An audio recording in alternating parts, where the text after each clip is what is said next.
Death of a Unicorn is a new supernatural thriller type of movie. It came out last week. As you guys know by now, I was out of town last weekend, so I didn't really have a lot of time to review a lot of the movies that came out last weekend, and there were like 3, 4, 5 of them. This movie is directed by Alex Snarfman.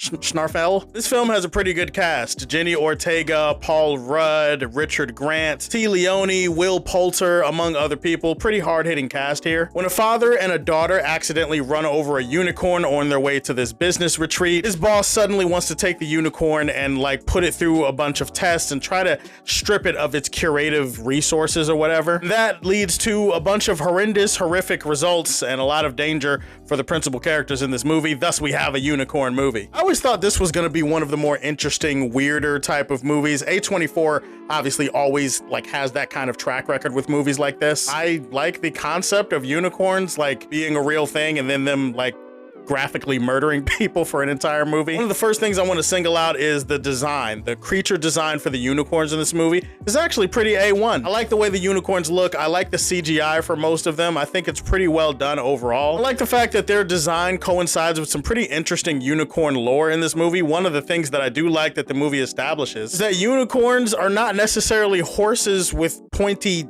forehead things like we constantly talk about them in our history. They're not really horses. There's something else. There's like a bunch of other things that they can do. There's other things that they're known for. They have a rich tapestry of a history and a backstory that is kind of sort of explored in a little bit of different ways in this movie. But let's be honest, it's a unicorn movie and you got a bunch of douchebags in the cast for this movie. Just talking about their characters, not their actors. You're here to see how badly these unicorns can fuck these people up. And let me tell you, it is glorious fun. I love how gory and awesome the kills are in this movie. However many different ways you think that a unicorn can kill a person, they do that and then they go the extra mile in some cases here. The best thing about it is most of the characters in this movie are complete and total cunts. So you're like happy to see them die, like you're rooting for it for most of the movie. It's great to have a movie where you have dislikable cannon fodder and then they're just there for the awesome looking monster thing to murder. Like there's no better feeling in the world than that. I will give a shout out to a lot of those characters though. Paul Rudd's character, his boss and his boss's family,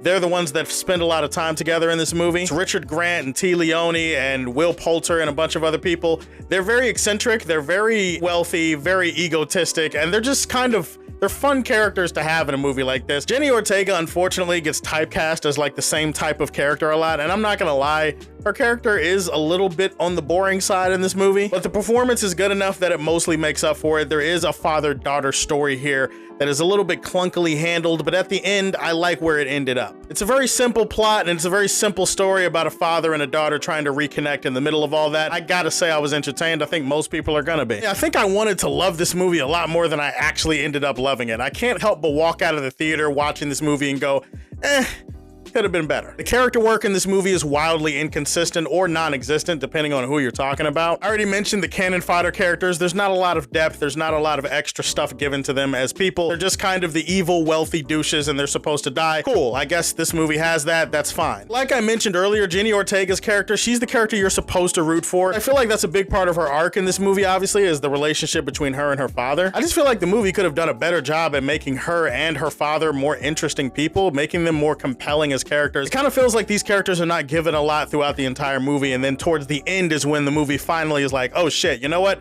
We should probably try to resolve this arc. It doesn't feel right if we don't do that. Also, this movie does try to portray itself as kind of a dark comedy. I do feel like there are some parts of the movie that I did laugh a little bit at. If I'm looking at the movie overall, like as a whole, I feel like the humor is very hit or miss. Mostly miss for me. You ever watch a comedy and it just feels like the characters are naturally flowing? It feels like the humor is sharp, it's witty, it's funny, very good like dialogue. I just feel like the script for this movie is not really on that level. I also feel like the pacing for this movie does drag a little bit in the middle. There's not a lot of story progression. There's not a lot of things happening in the second act of this movie. Characters kind of sitting around and they're experimenting on the unicorn and they're just kind of talking about nothing, being about nothing. I think it's a good movie. I think it's solid entertainment. I like the unicorns more than any other character in the movie. Death of a Unicorn was definitely a fun time at the theaters. I'm gonna leave this one in the Silver Age for Man of Steel. Those are my thoughts on Death of a Unicorn. I would definitely recommend you check it out if you get a chance. Have you seen it? What did you think about it? Give me your thoughts on the film in the comment section down below. Please like and subscribe to the Superfan Show, and if you like what you see,